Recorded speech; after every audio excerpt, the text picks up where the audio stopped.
Buenas tardes, amigos y seguidores de Unidad Hispanista.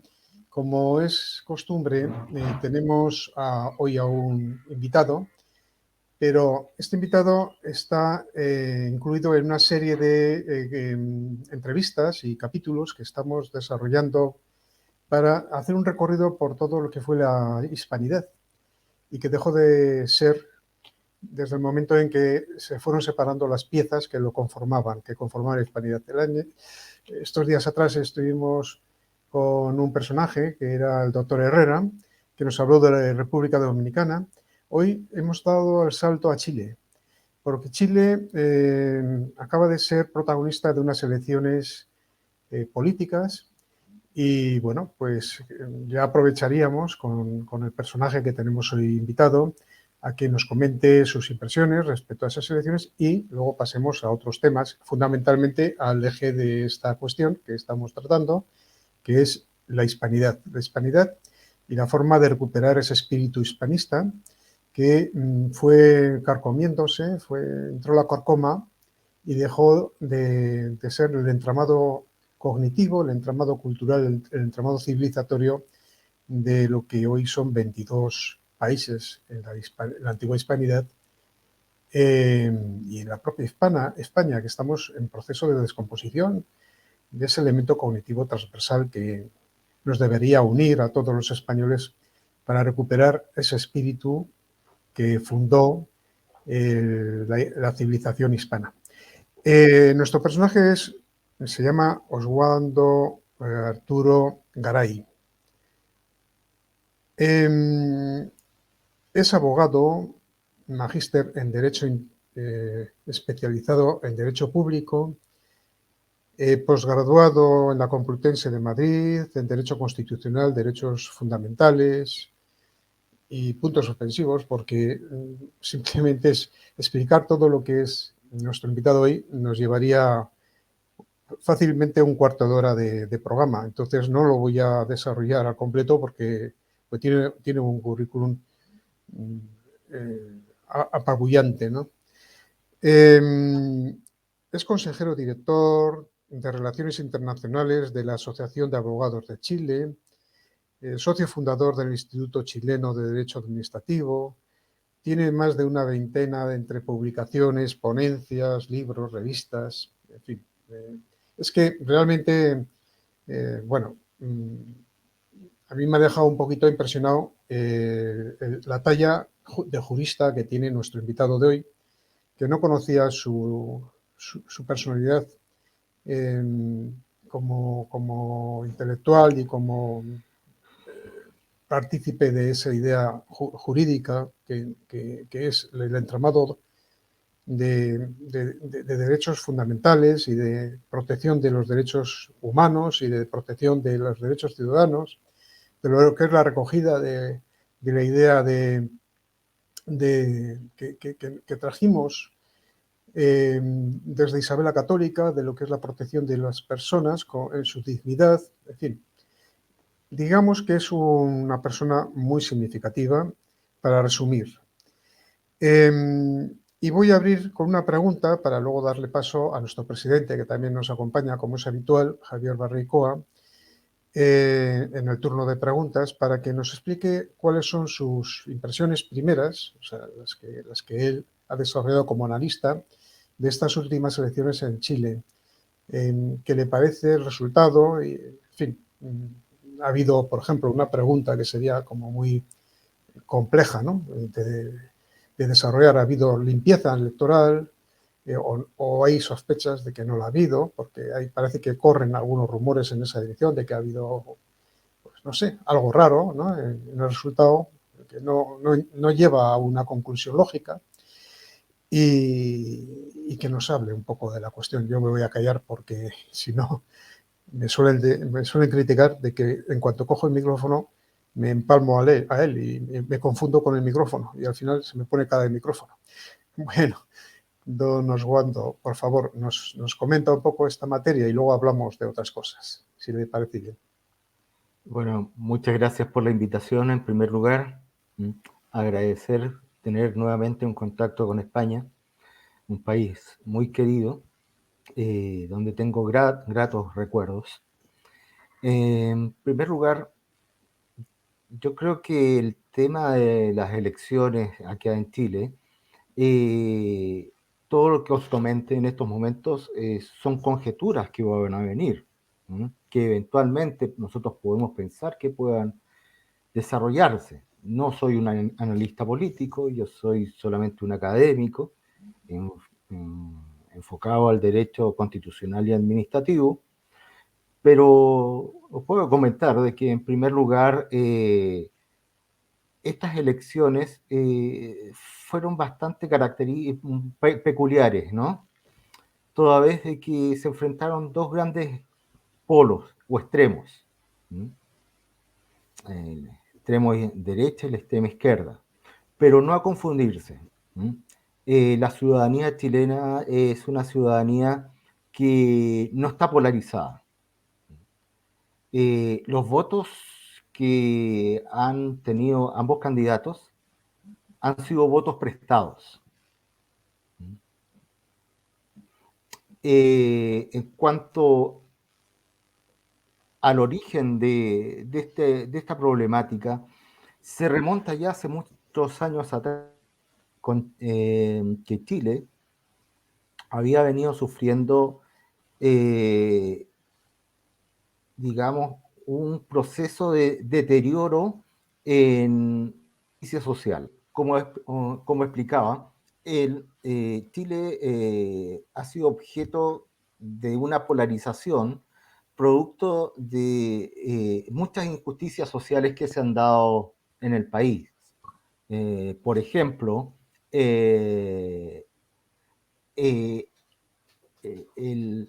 el acuerdo entre algunas empresas, ¿no? Para fijar determinados precios. ¿No? El mismo hecho que hayan sido sancionados aquellos directivos de empresas, me refiero a farmacias, ¿no?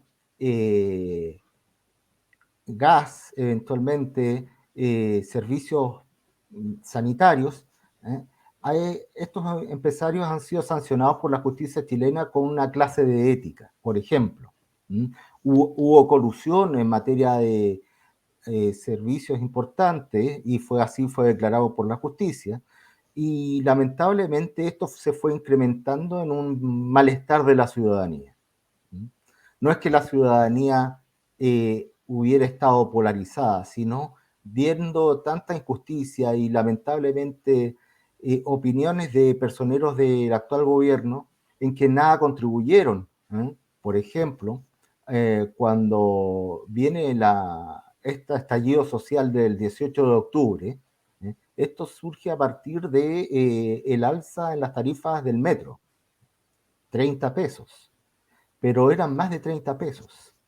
Eran muchos años de aguantar, de callar.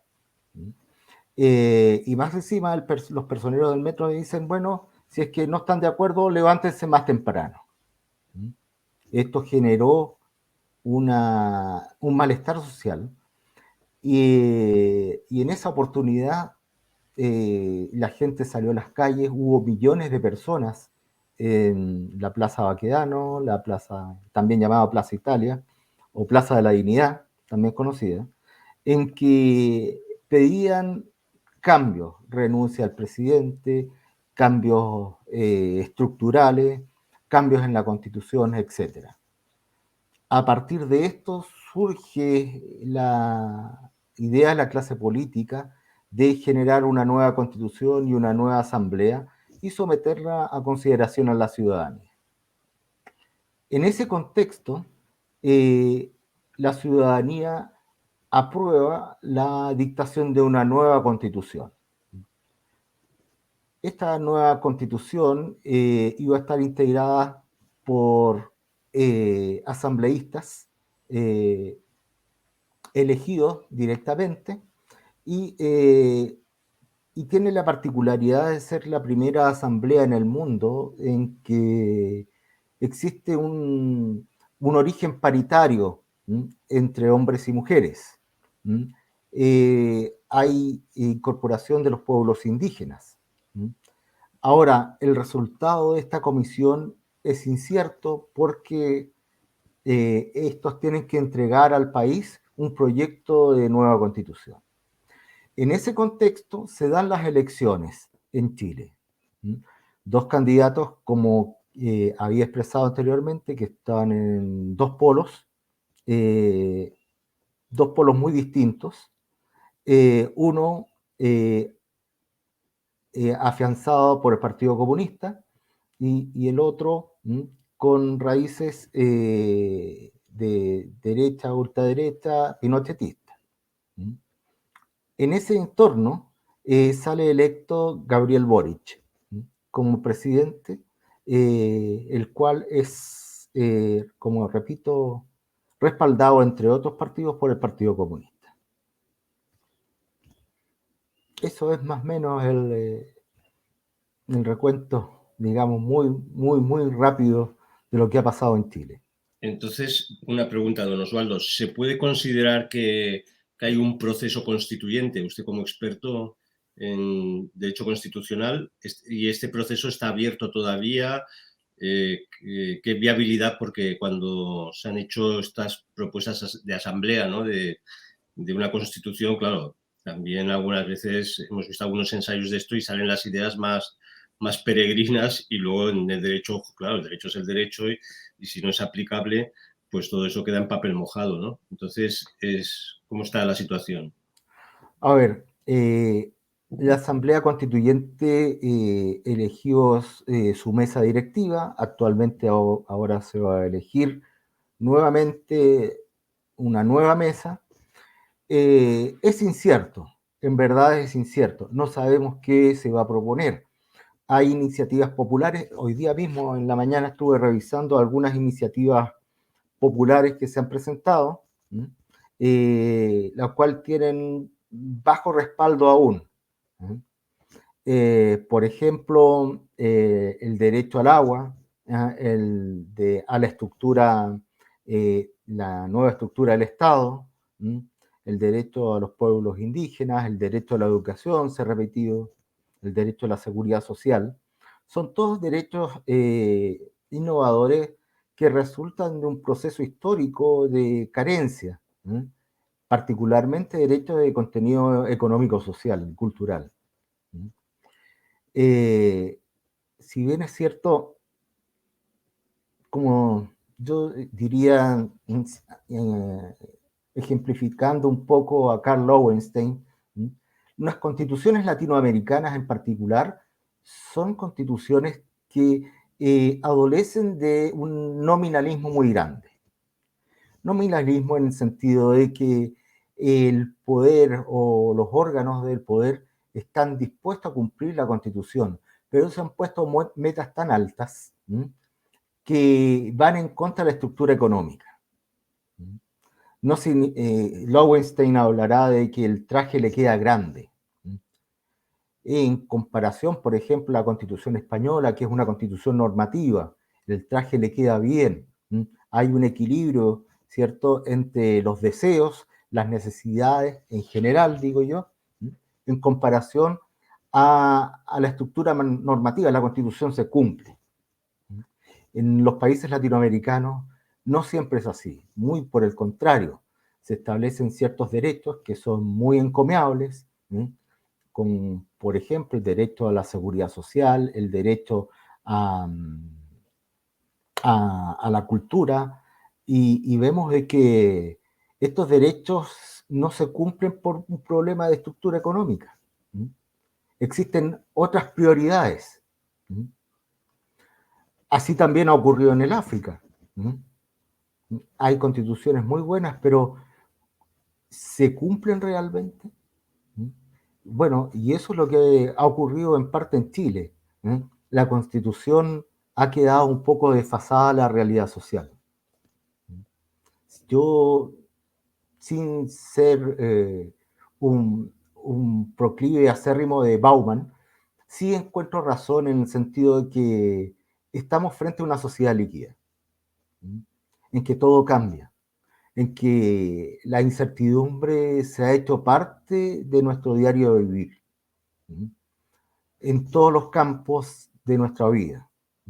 la incertidumbre en el trabajo. Vemos a jóvenes en general, ¿cierto?, que entran a trabajar, están un tiempo y luego se van, viajan.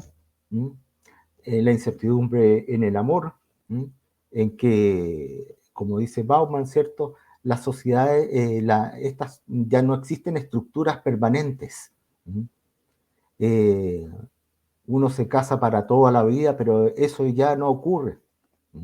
Existen distintos factores económicos, sociales, culturales, en que, como diría Neruda, ¿cierto?, nosotros los de entonces ya no somos los mismos. Entonces, ese es el desafío en estos momentos para Chile, cómo estructurar una constitución que se adapte a esta sociedad líquida, que se adapte y que se creen instituciones que puedan permitir regular y afianzar instituciones políticas, sociales y económicas que tengan un grado de flexibilidad acorde a las necesidades de esta nueva sociedad. No tenemos ejemplos. Los ejemplos de nuestros padres, de nuestros abuelos, ya no nos sirven, porque ellos crecieron y se desarrollaron una sociedad diferente, en que existían estructuras mucho más firmes. Me refiero, por ejemplo, a la institución del patrimonio, la institución de la nacionalidad, la ciudadanía, y la institución misma del Estado. Vemos ahora que existen estados que están ausentes, ausentes de la realidad. ¿Y cómo podemos? Ese es el trabajo de la Constitución. ¿Cómo podemos adaptarlo a que vuelvan a estar presentes con un grado de flexibilidad que permita satisfacer necesidades sociales? Ahora, en cuanto a la elección del actual presidente de la República, el recién electo, el Congreso es bastante pareado. Desde luego, todas las iniciativas que requieran ley, en estos momentos va a tener que negociar mucho. No se va a poder implantar un proceso de reformas tan radical como lo que querría el Partido Comunista o partidos de más izquierda, porque no van a tener los votos en el Congreso. El presidente electo no se puede comparar tampoco con un presidente populista, eventualmente, como podríamos pensar en el régimen venezolano o mexicano. Se trata de un presidente que ya ha condenado, por ejemplo, los temas de los derechos humanos en Venezuela. Este presidente también ha apoyado las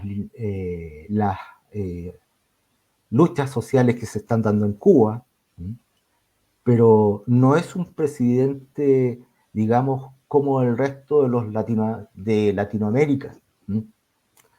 Chile es un país estable, Chile es un país con una democracia fuerte. Creo que Chile ha aprendido de los errores del pasado y también se sabe y se tiene conciencia de la existencia de una estructura económica firme. No podemos abandonar esta estructura económica. No podemos abandonar a una apuesta que no se condice con la realidad.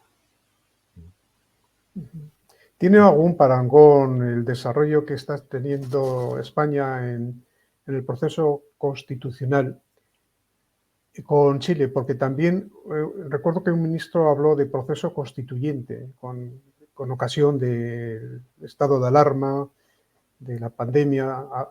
Se le escapó, o lo dijo a propósito, el ministro de Justicia, que estábamos en un proceso constituyente. ¿Podríamos tener un criterio de asimilación o de homologación con lo que estaba sucediendo en Chile, el proceso español? Yo diría que no, por dos razones. Si bien es cierto el proceso constituyente eventualmente español, está arraigado en el constituyente derivado, es decir, en las Cortes. A diferencia del proceso constituyente chileno, que está radicado en una asamblea electa directamente, dado que la ciudadanía ha desconfiado del poder legislativo. En segundo lugar, este proceso constituyente dentro de esta pandemia se da en un estado de excepción constitucional, en que los derechos y libertades se encuentran limitados o restringidos por un bien superior, que es el bien de la salud de la ciudadanía, la vida, la integridad física, ¿no?, de los seres humanos. Pero el proceso constituyente chileno viene desde un proceso de constituyente originario. Y ese quiebre fue el 18 de octubre del 2019. En España, afortunadamente, no ha habido quiebre de esa naturaleza, ni espero que lo haya, ¿no? Pero es diferente. Es preocupante, sí, en España, cómo el nivel de inflación está aumentando. Es preocupante. En Chile, a pesar de la elección de un sector más liberal, la economía ha vuelto a equilibrarse y el dólar ha vuelto al estado en que se encontraba antes de las elecciones. Este proceso de inflación es mundial y hay que tener cuidado con ello, porque sectores populistas, desde luego, van a aprovechar, ¿cierto?, de esto, y sobre todo la carencia de bienes y servicios o el alza del costo de la vida para poder desarrollar su ideología. De ahí que un pueblo sin hambre, como diría Eduardo Frei Montalva, un expresidente chileno de los años 60, dijo: la mejor estrategia para luchar contra el comunismo es desde el estómago, proveyendo a la gente, a los más desposeídos, ¿cierto?, una seguridad de que van a tener derecho a alimentación, a dignidad, a estudios, a salud, en fin. Y ese es digamos, es una meta que tenemos todos en Hispanoamérica, todos. Perdón. Sí, Javier. No, al hilo de lo que estaba diciendo, el candidato, bueno, el presidente, se le ve, claro, es muy joven, ¿no? 35 años, me parece. Claro, que hacer una campaña populista es muy fácil, ¿no? Y luego ahí está la realidad y está la realidad económica, pero se puede afirmar que, porque aquí sí que tenemos noticias de que, pues o bien se ha dejado asesorar por la ultraizquierda o Errejón, el partido de Errejón aquí en España, o el partido de Podemos también. Entonces, se puede hablar de que va a ser un caso especial, una izquierda especial, la chilena, o va a entrar en el triángulo Chávez, chavista, cubano, o realmente va a entrar en la política real y...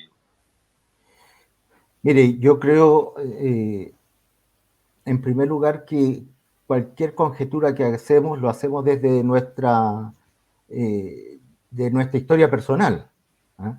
No puedo aventurar, no tengo una bola de cristal, pero por lo que yo advierto y por la necesidad de desarrollar las políticas, el presidente electo va a tener que negociar mucho con el Parlamento.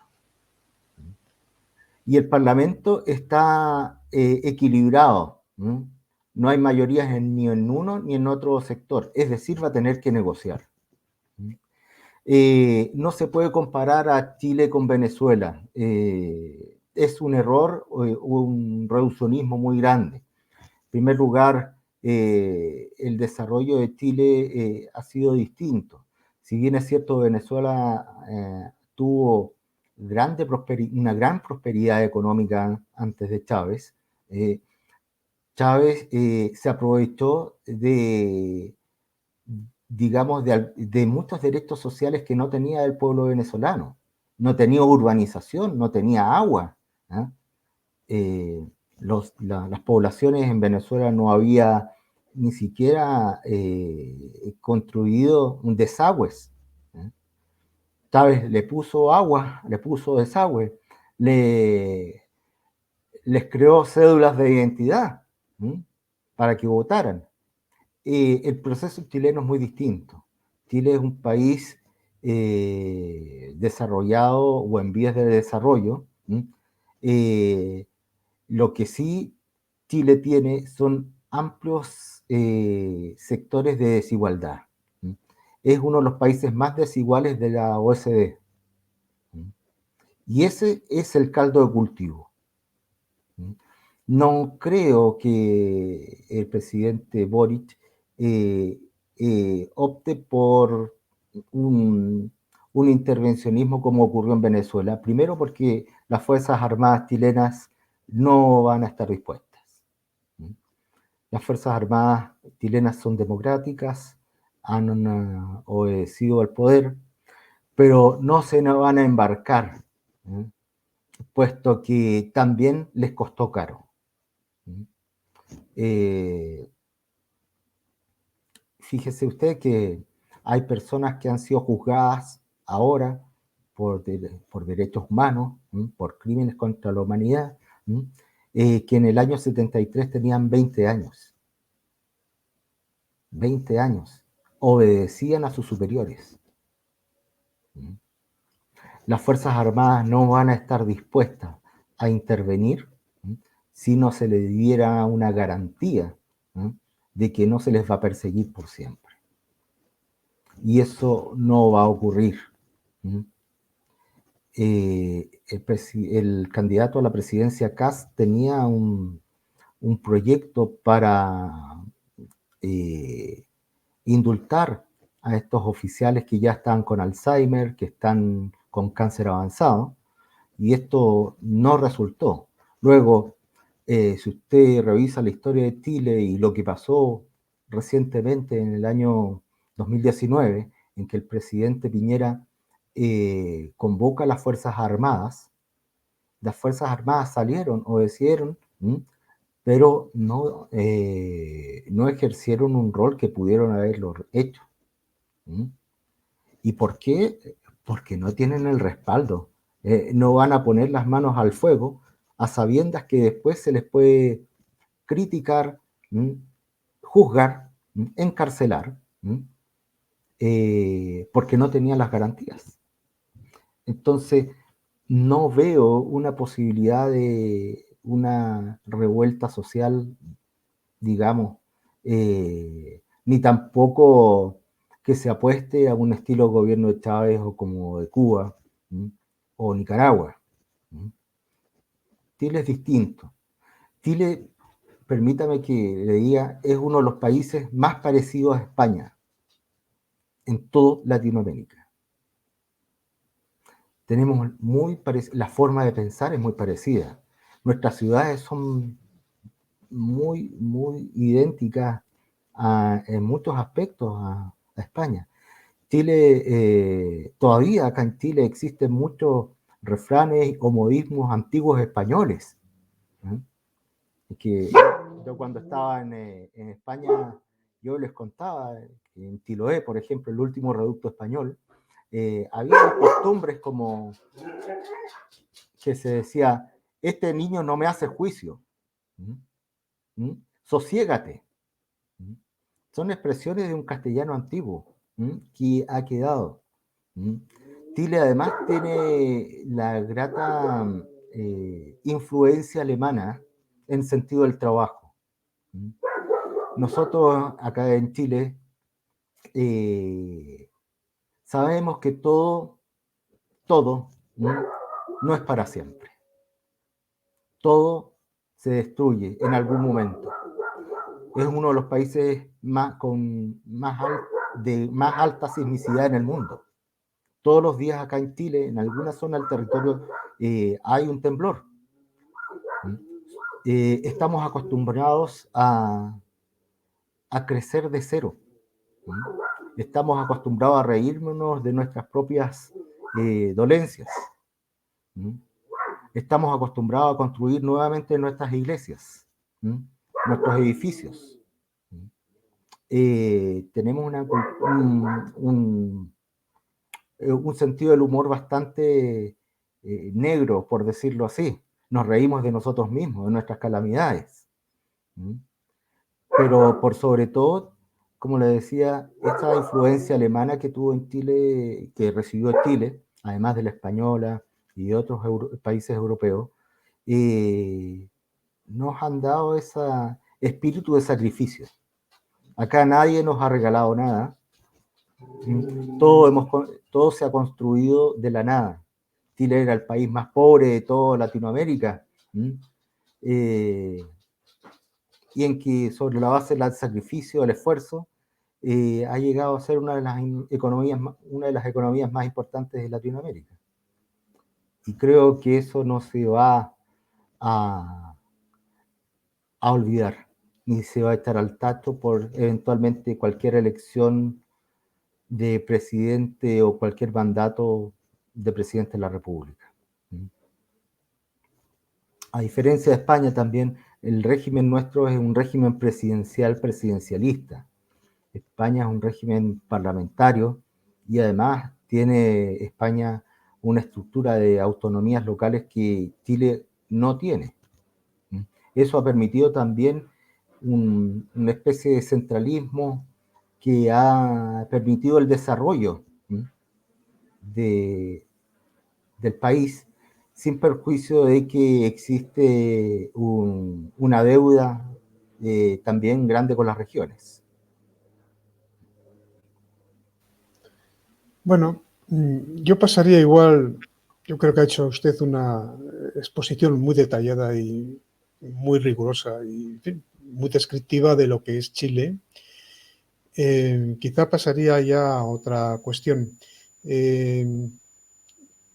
¿Existe realmente peligro en el mapa hispanoamericano del dominio y control del Foro Sao Paulo respecto a las políticas y desarrollos económicos y sociales en una intervención pues, muy estatista de lo que es los procesos de cambio, los procesos de desarrollo en esos países?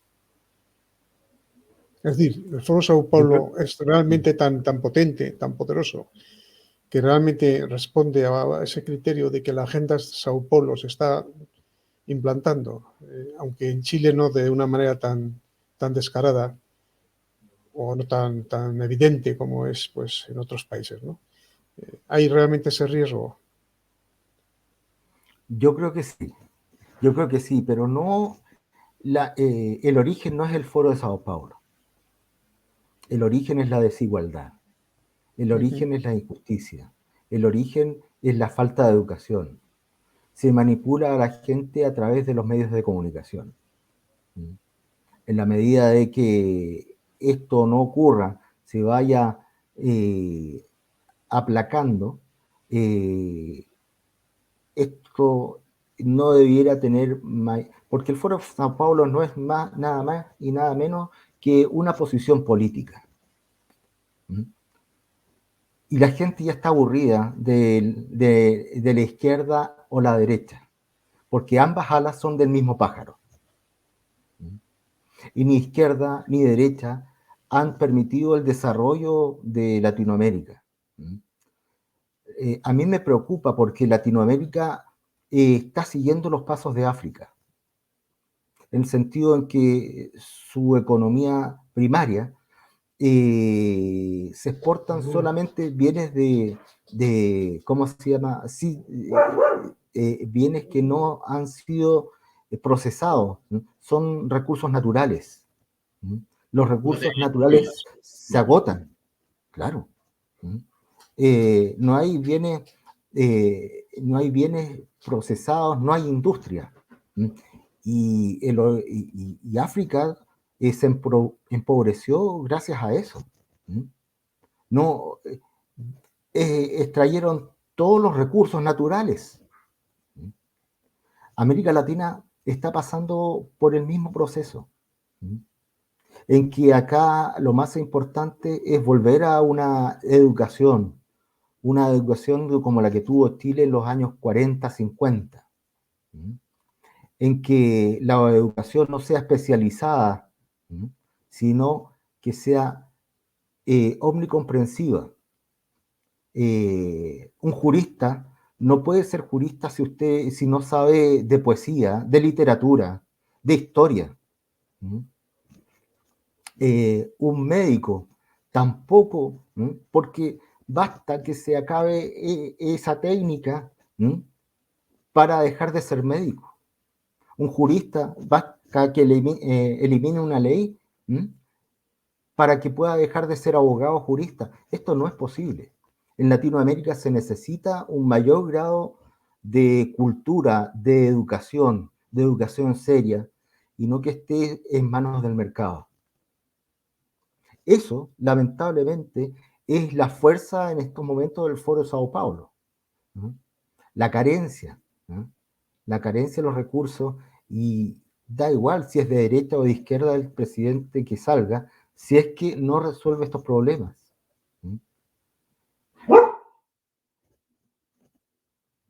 Esa es mi visión.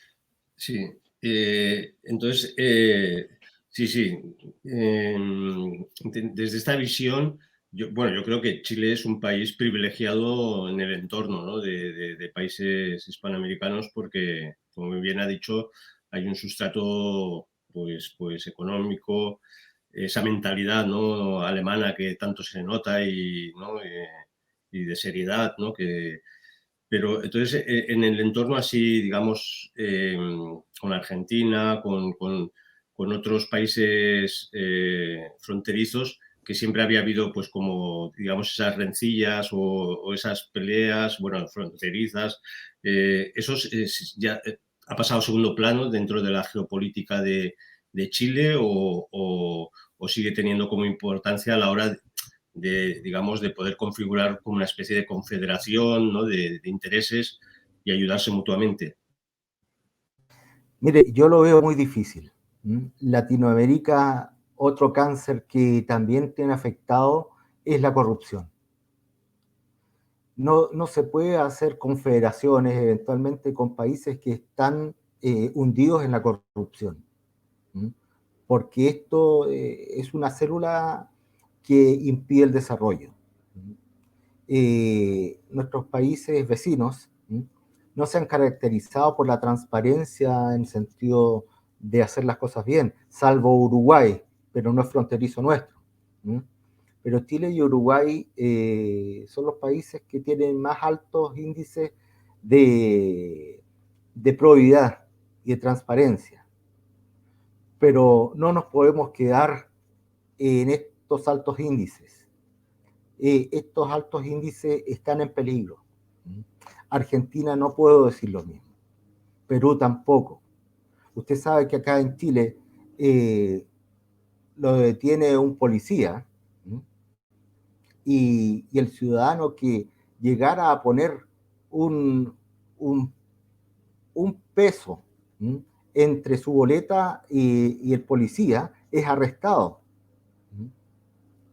En Chile nuestros carabineros es una policía militarizada con firme sentido del honor y el deber. Usted viaja a otros países vecinos y ve que si un policía lo detiene, usted pasa un par de dólares y lo dejan seguir. Acá en Chile no existe esa cultura. Y en ese sentido yo rescato lo que es la unidad hispanista, el sentido del honor del Cid campeador, que nosotros lo hemos recogido. En el sentido del honor, puede no haber dinero en la casa, pero sí el padre, la madre, cuidan a sus hijos y le transmiten que lo hermoso que es tener el nombre en alto. tener, es lo que probablemente no nos podamos entregar muchas riquezas, pero sí el honor de un abuelo que se sacrificó por sus hijos y nietos, o de un bisabuelo que llegó desde el mar y que construyó acá en Chile. Ese honor a nuestros antepasados perdura en nuestra forma de vida, en nuestro ser. Y por algo Chile es un país creíble en materia económica y desarrollo. ¿Nos falta mucho? Sí, nos falta mucho en educación, en cultura. No podemos quedarnos con esta diferenciación de clases sociales en que los pobres tienen menos educación y los ricos más. Porque el pobre necesita que se le muestren las dos caras de la medalla para que puedan elegir libremente y ser un fiel representante de sus abuelos, tatarabuelos y padres, que es lo que al final nos queda como herencia.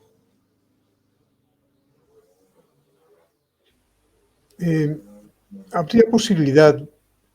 De luego, de lo que usted ha dicho, me queda una cosa muy clara, que hay patriotismo en Chile. Es decir, ¿qué es el patriotismo? Es el sentido de pertenencia y la defensa de tu país y los valores que ello conllevan, ¿no? Y eso, bueno, pues aquí en España quizá estamos dejando de tener esa percepción del sentido de la defensa de tu país. Quizá por la desmembración que tienen las comunidades autónomas respecto al Estado, es decir, esa especie de insolidaridad que es el Estado autonómico. Y eso a mí me apena y envidio el espíritu patriota de los chilenos. Y yo les felicito a usted en particular porque yo creo que es un valor fundamental para mantener la cohesión y el sentido de colaboración mutua entre los ciudadanos. ¿Ve usted posible de que en el entorno de la hispanidad, de los países que conformaron esa hispanidad, como usted ha dicho, sobre un pilar que era el sentido del honor, nada menos y nada más? ¿Ve usted la posibilidad de conseguirlo, la restauración de ese espíritu que nos dio unidad y que a través de ese espíritu consigamos una cooperación entre los países de Hispanoamérica y España para devolver ese área geoestratégica que es la hispanidad, que fue la hispanidad, mejor dicho, o es imposible ya? Yo no, en mi vocabulario la palabra imposible está bastante desarraigada. La esperanza es la que abunda en mi personalidad. Yo creo que para el gran enemigo de la hispanidad es la corrupción. El espíritu de la hispanidad, y vuelvo al Cid, fue el honor. Un corrupto no tiene honor. Un corrupto vende a su madre. El Cid, en cambio, ¿cierto? Un hombre que lucha por principios, independientemente de que si el rey era su amigo o su enemigo. Díaz de Vivar fue un hombre que luchó a través de, no importa si había pobreza, pero había un principio que rescatar que, digamos, lo que, digamos, Bauman echa de menos en esta sociedad líquida. No hay una meta, es solamente presencialismo. Y el tiempo se nos va y vuela y pasa muy rápido, en que todos los días son iguales, en que si yo si puedo sacar provecho, saco provecho porque hay un individualismo tan exacerbado, y en que el fin justifica los medios. Entonces yo creo que el gran derrotero o enemigo de la unidad hispanoamericana es sin duda la corrupción. Usted no puede implantar relaciones de cooperación con un mafioso. No puede.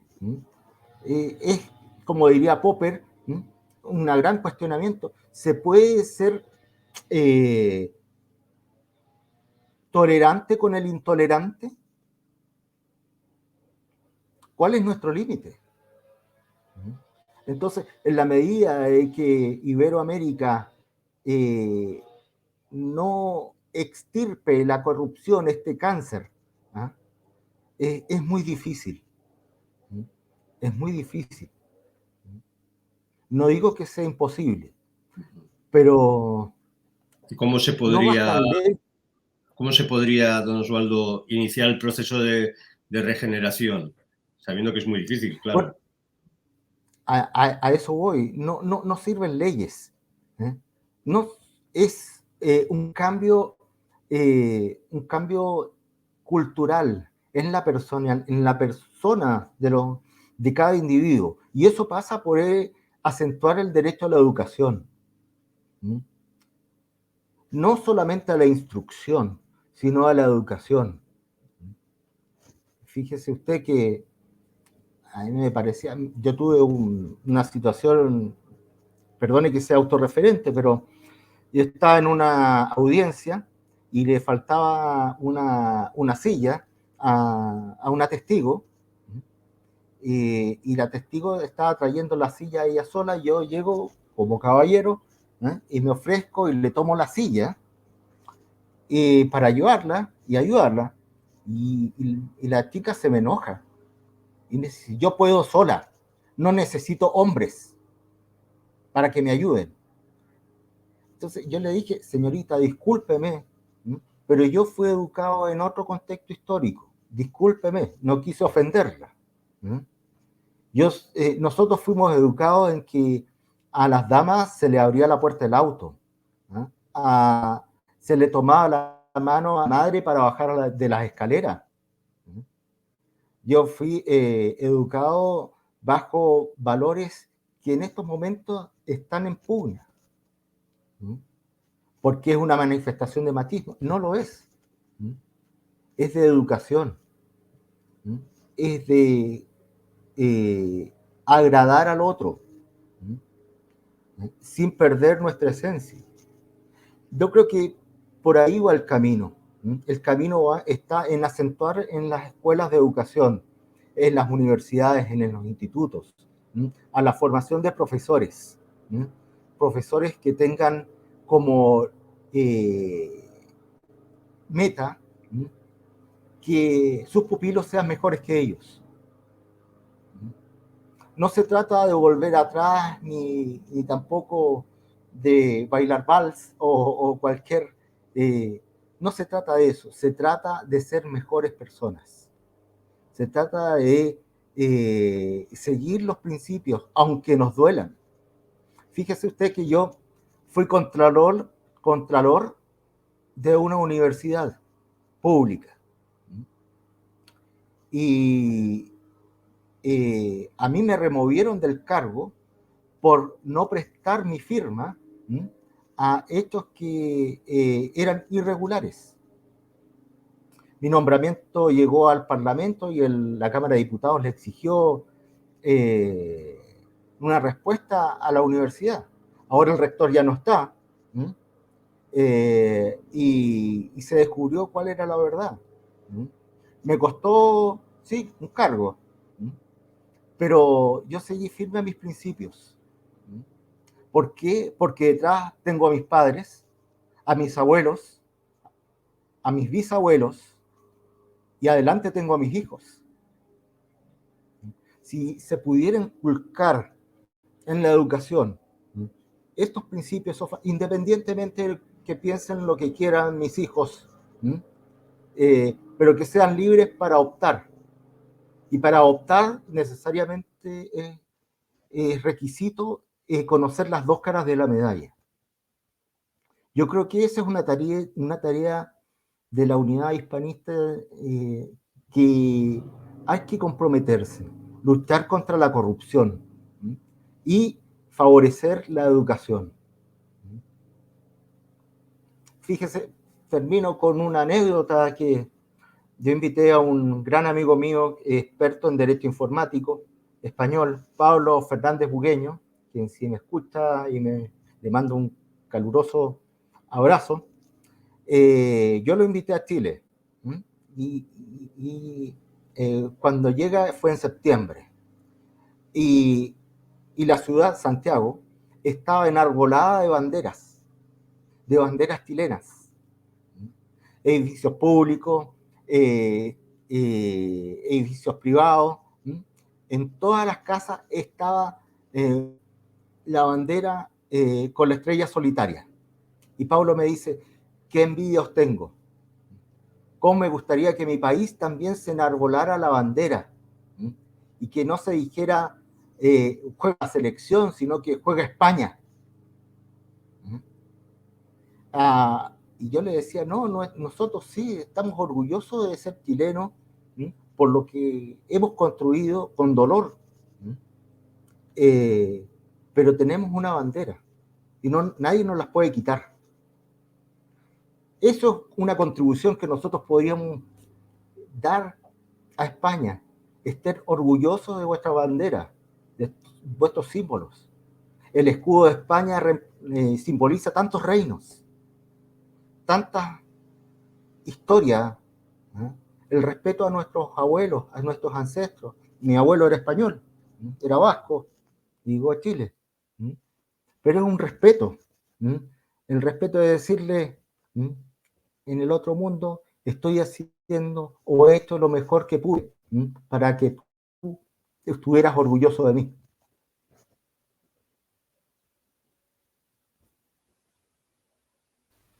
Fantástico, don Orlando. Yo soy pedagogo y vengo durante mucho tiempo planteando esa necesidad de recuperar el sentido originario de lo que es la educación, porque confundimos educación con otras cosas, que son más instrumentales desde un punto de vista político que desde el punto de vista de la formación de las personas, porque cada una de las personas sumadas a otras forman la sociedad.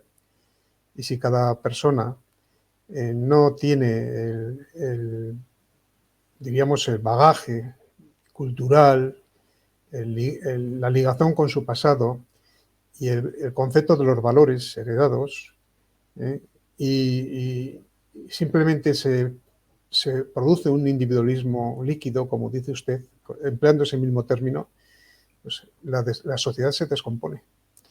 Y la trabazón de esa sociedad significa eso, sencillamente esos valores que son la argamasa que la une y le da sentido propio a esa sociedad para seguir sobreviviendo.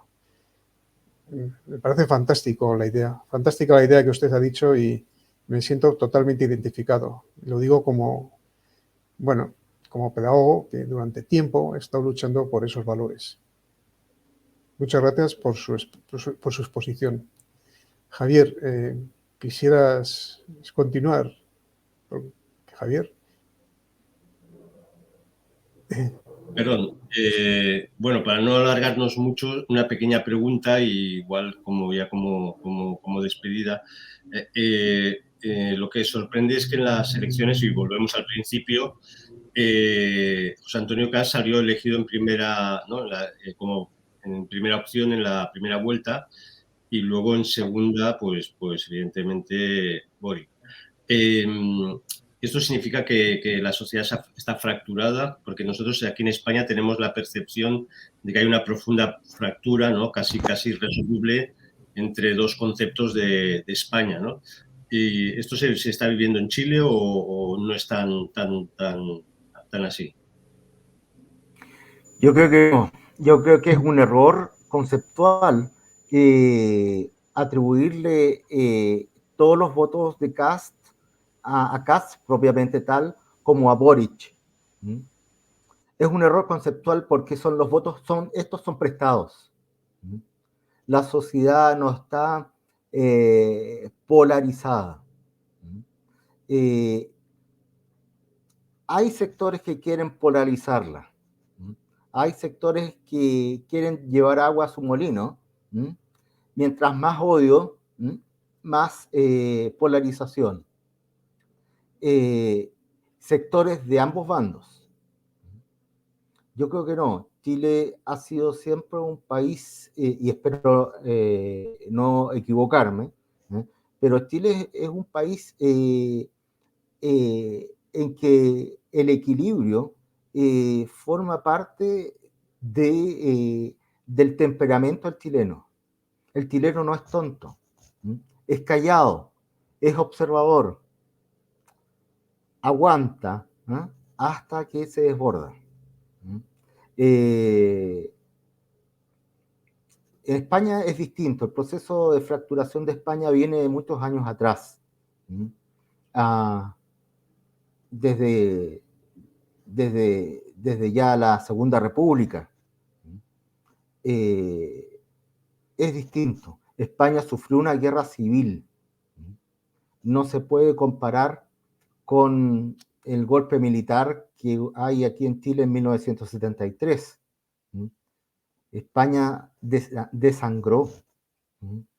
Y yo cuando estuve allá me di cuenta de que hay sectores ampliamente o de un lado o del otro extremo. Hay una fractura y también por la generación de las autonomías. Chile no tiene esas autonomías. Digamos, si es que existe una sangre chilena, por decirlo así,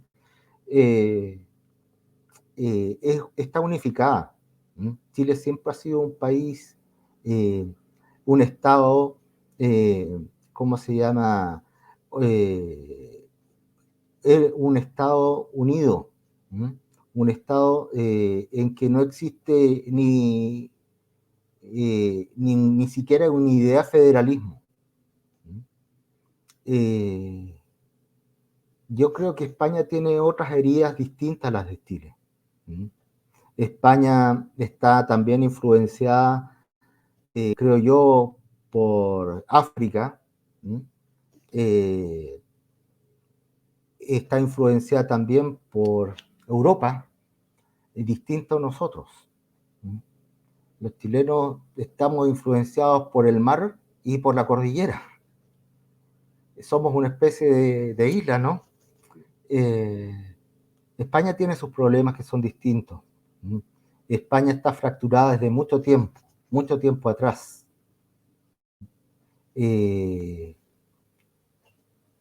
Desde, qué sé yo, Alfonso XIII en adelante. La guerra civil todavía ha quedado como una marca, como un tatuaje no muy digno para el español. Se dividió familia. Un poco guardando la proporción, ¿cierto?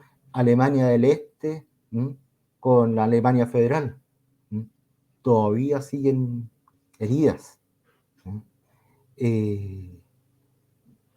La sociedad chilena está fracturada por la carencia, por la falta de oportunidades, por la desigualdad, más no por un ideario político, ni siquiera religioso. Chile no es un país tan religioso como España. Lo fue, sí, lo fue, pero ya no lo es. Pero no significa que el chileno haya perdido la fe. La fe en su familia, en su historia.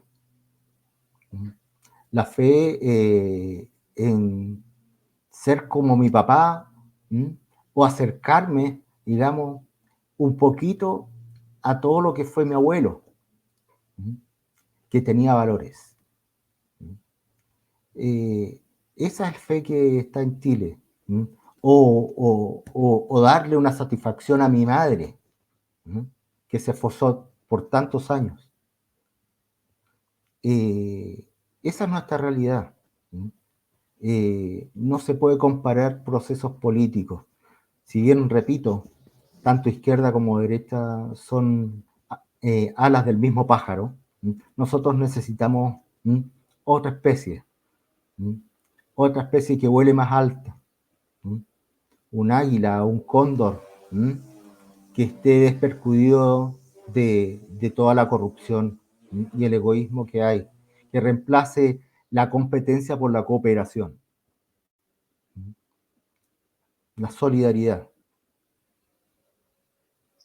Pues muchas gracias.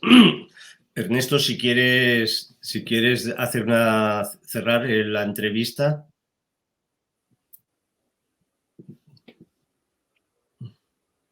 Simplemente, Javier, lo que tú has dicho. Muchas gracias.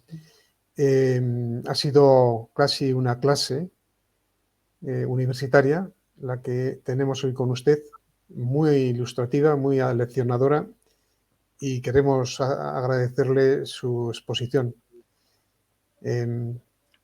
Y sin más, nosotros desde España queremos a los chilenos, por lo menos los que aquí estamos hablando, y los consideramos parte de nuestra familia. De hecho, lo es mía, mi nuera es chilena. O sea que, pues nuestra empatía y nuestra solidaridad con ustedes, porque son como España, son España también, en sus orígenes. Muchas gracias.